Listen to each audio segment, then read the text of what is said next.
আজ আমরা যে ঘটনাটি বলতে যাচ্ছি তা সম্পূর্ণ বাস্তব। এটি কোনো গল্প বা বানানো ঘটনা নয়।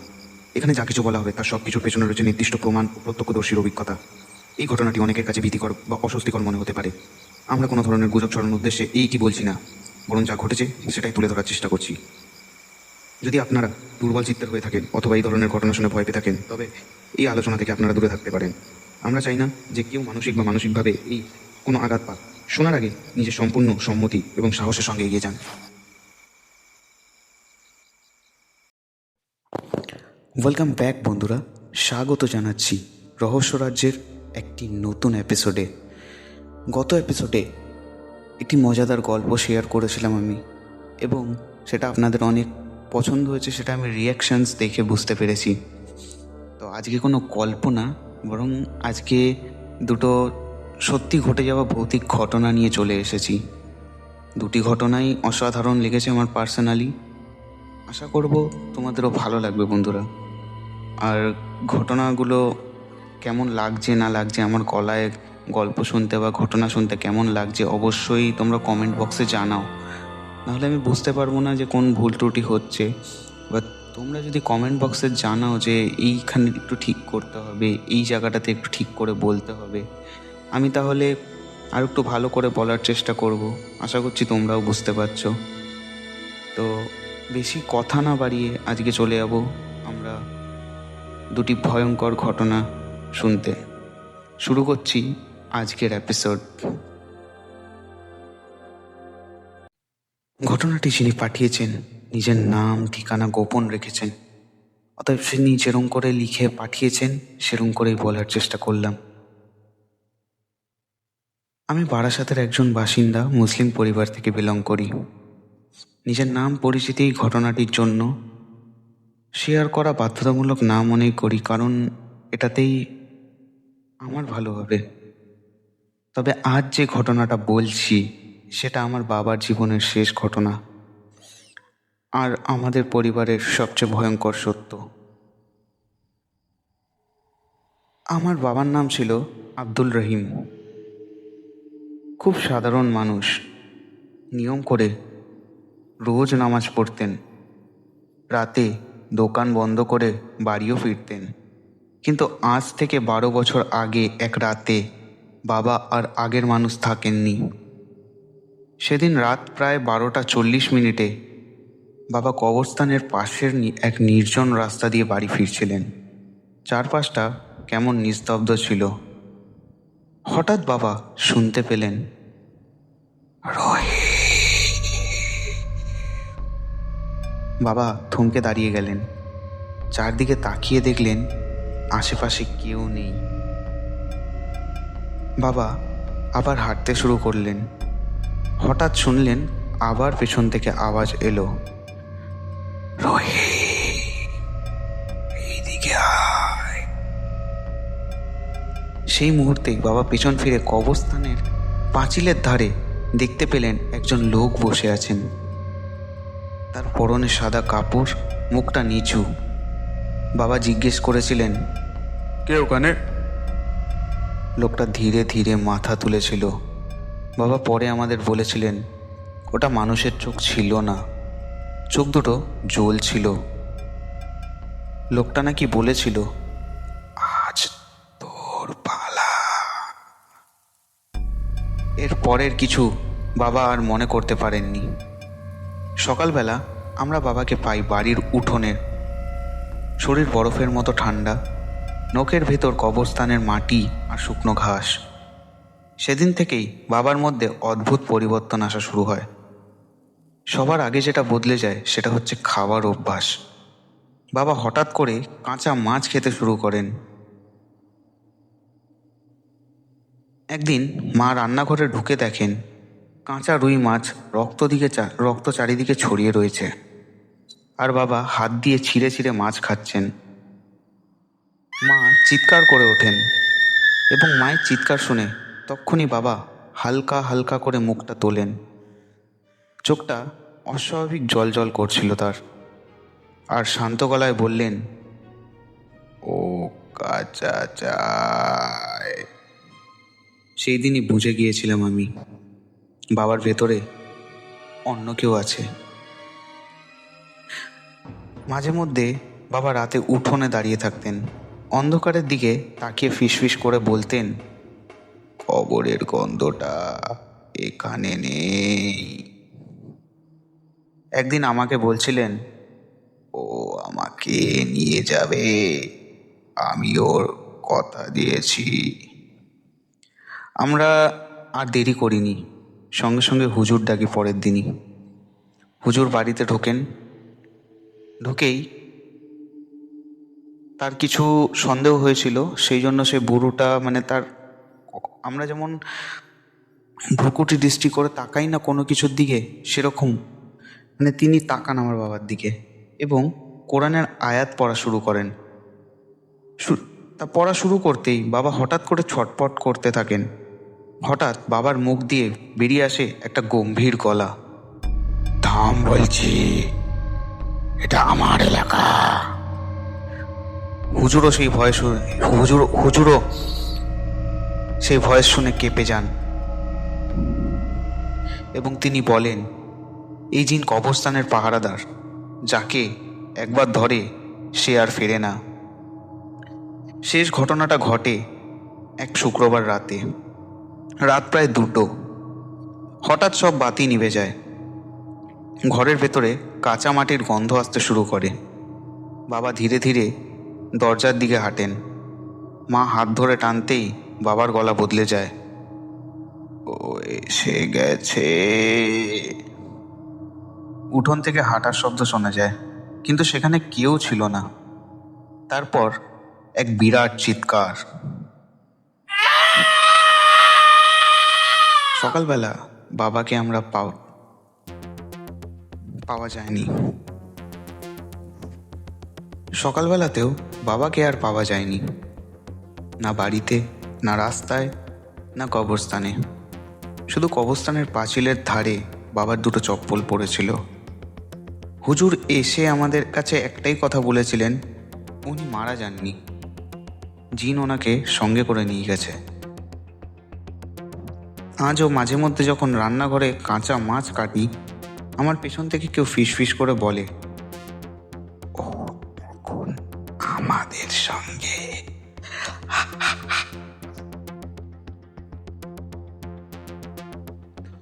ঘটনাটি কেমন লাগলো জানিও, আশা করব ভালো লাগবে।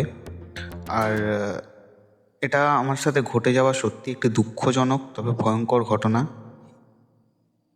ঘটনাটা তোমার অডিয়েন্সদেরও ভালো লাগবে আশা করব, আর অবশ্যই শেয়ার করো।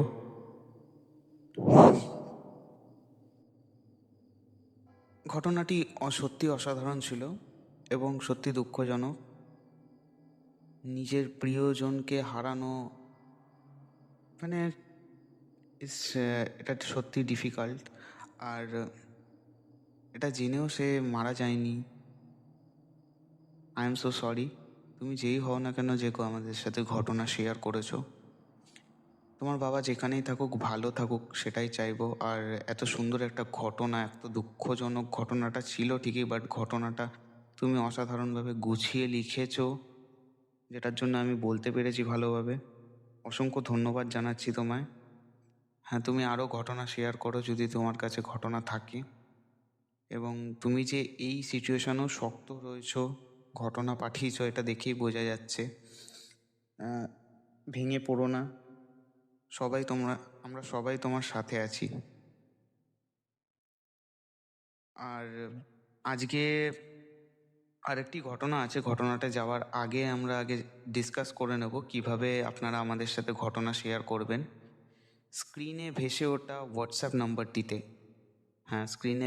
হোয়াটসঅ্যাপ নাম্বারটিতে আপনারা নিজেদের ঘটনা ভয়েস করে পাঠাতে পারেন, অথবা রহস্যরাজ্য123@gmail.com আপনারা নিজেদের ঘটনা বিস্তারিত লিখে দিতে পারেন।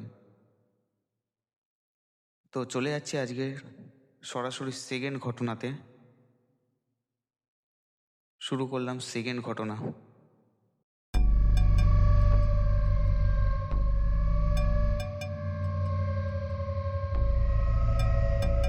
ঘটনা পাঠিয়েছেন বীরভূম থেকে অভিক মুখোপাধ্যায়। ঠিক যেরকম করে লিখে পাঠিয়েছেন সেরকম করেই বলার চেষ্টা করলাম।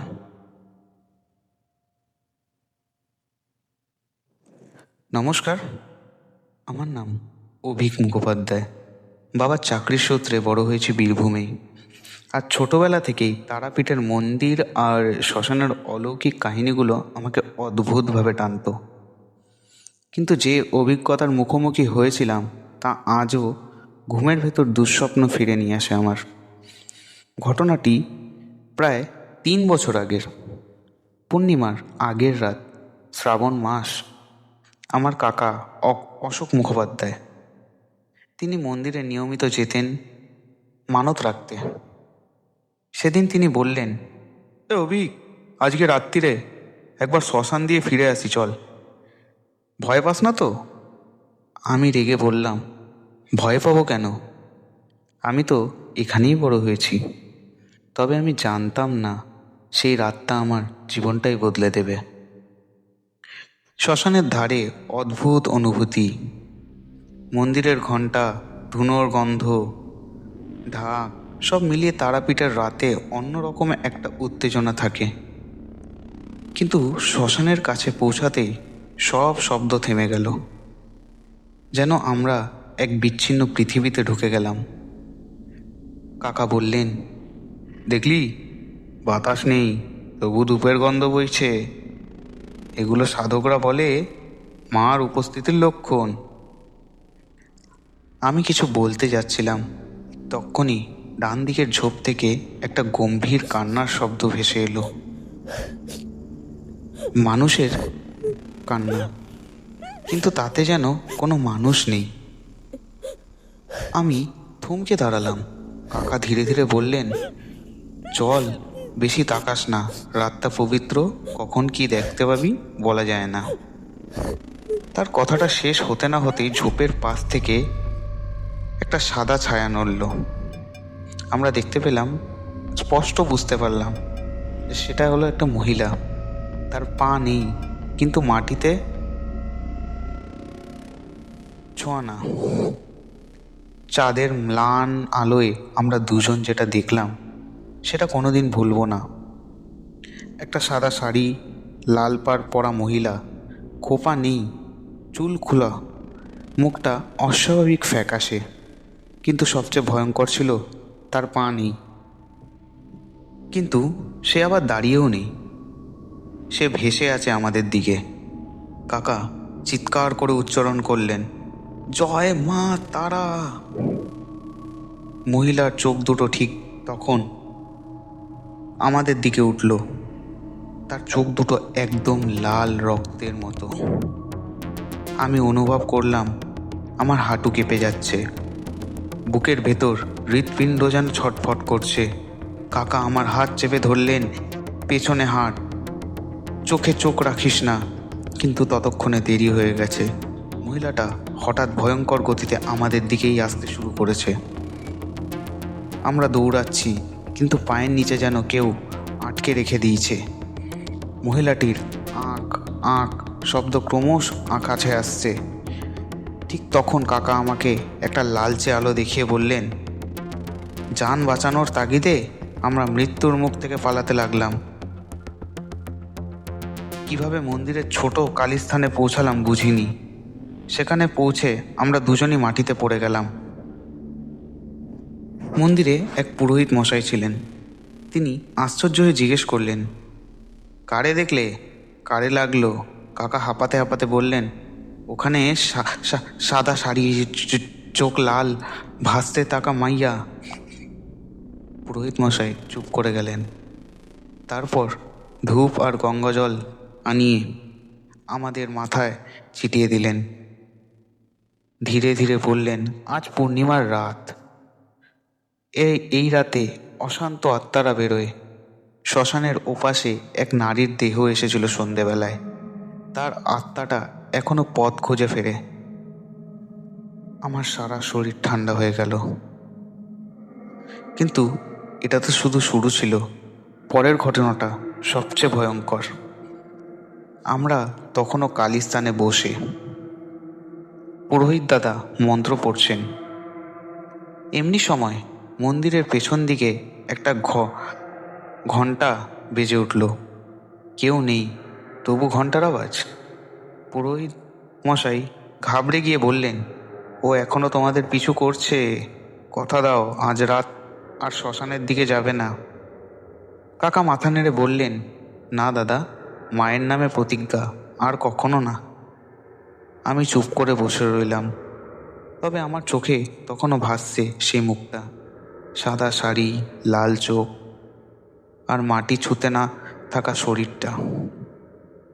আজও যখন ঢাকের শব্দ শুনি অথবা ধূপের গন্ধ পাই, মনে হয় সেই মহিলাটা কি সত্যি আমাদের ছেড়ে দিয়েছে, নাকি এখনো আমাদের খুঁজছে। আমি অভিক মুখ আমি অভিক মুখোপাধ্যায়। আমি আজও বিশ্বাস করি তারাপীঠের দেবী আছেন, কিন্তু তার ছায়ায় আরও অনেক শক্তি লুকিয়ে থাকে, যাদের আমরা হয়তো সামলাতেও পারবো না। আশা করব ঘটনাটা তোমার ভালো লাগবে, আর এভাবেই এগিয়ে চলুক রহস্য রাজ্য চ্যানেলটি। আশীর্বাদ করি। ঘটনাটা ভালো লাগলে এবং তুমি পাঠ করলে অবশ্যই আমার কাছে থাকা আরও ঘটনা পাঠাবো। আজকের মতোটা এতটাই লিখে শেষ করলাম।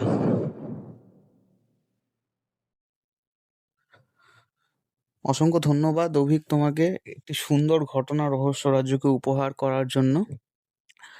আর ঘটনাটা আমার পার্সোনালি খুবই ভালো লেগেছে। ঘটনাটিতে তুমি খুব গুছিয়ে লিখেছো, যেটার মাধ্যমে আমরা সবাই বুঝতে পেরেছি তুমি কি জিনিসটা ফেস করেছো। আর এটা আমার খুব ইচ্ছা যে আমি এরকম কোনো প্যারানর্মাল অ্যাক্টিভিটি শ্মশানে গিয়ে ফেস করি, কারণ আমার এটা মানে সবার ইচ্ছা হয় একটা পার্সোনালি।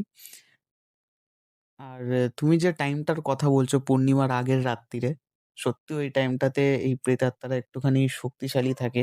মানে যারা, বিশেষত যারা মারা যায়, তারা হচ্ছে গিয়ে ওই দিনটাতে যারা মারা যায় ঘরে ফেরার রাস্তা খুঁজতে থাকে। তো এখানে সেম জিনিসই হয়েছে। একটি মহিলা মারা গেছিল সেদিন, সেই মহিলাটাই তোমাদের পেছন করেছিল। তো যাই হোক, তুমি ভালো থাকো, সুস্থ থাকো, এটাই আমরা চাইবো। আর এরকম আরও ঘটনা যদি থাকে অবশ্যই শেয়ার করো। আর রাজ্য চ্যানেলটিকে সাপোর্ট করার জন্য অসংখ্য ধন্যবাদ, আশীর্বাদ করার জন্য অসংখ্য ধন্যবাদ। এরকম হাড় হিম করা ঠান্ডার মধ্যে রাত্রির বেলা এরকম ভূতের গল্প বা ঘটনা শুনতে কারই না ভালো লাগে, গায়ে কাঁটা দিয়ে ওঠে বন্ধুরা, তাই না? তো এরকম আরও ঘটনা শুনতে হলে বা এরকম আরও গল্প শুনতে হলে অবশ্যই সাথে থাকুন রহস্য রাজ্য চ্যানেলের। আর আজকের ঘটনা দুটো আমার পার্সোনালি অনেক ভালো লেগেছে, আর আপনাদের কেমন লেগেছে সেটা আমাকে কমেন্ট বক্সে জানাবেন। আর এই ভিডিওটিতে একটি লাইক করে যাবেন। চ্যানেলটি আমার খুব ভালো আস্তে আস্তে আস্তে আস্তে স্টেবলের দিকে এগাচ্ছে। এটাতে আপনাদের সহযোগিতা অনস্বীকার্য। অসংখ্য ধন্যবাদ জানাই বন্ধুরা আপনাদেরকে। আর আপনারা কিভাবে ঘটনা শেয়ার করবে আমি আরেকবার রিমাইন্ড করিয়ে দিই আপনাদের। স্ক্রিনে ভেসে ওঠা হোয়াটসঅ্যাপ নাম্বারটিতে আপনারা নিজেদের ভয়েস করে পাঠিয়ে দিতে পারেন ঘটনা, অথবা রহস্যরাজ্য 123@gmail.com নিজেদের গল্প বিস্তারিত লিখে পাঠিয়ে দিতে পারেন। তো এতক্ষণ শুনছিলেন দুটি ঘটনা, গল্প পাঠিয়েছিলাম আমি সপ্তর্ষি দাস। আমার ঘটনা শুনতে কেমন লাগে সেটাও অবশ্য কমেন্টে লিখবেন। আজকের মতো এতটাই, দেখা হচ্ছে পরের ভিডিওতে। বিদায় জানাই বন্ধুরা।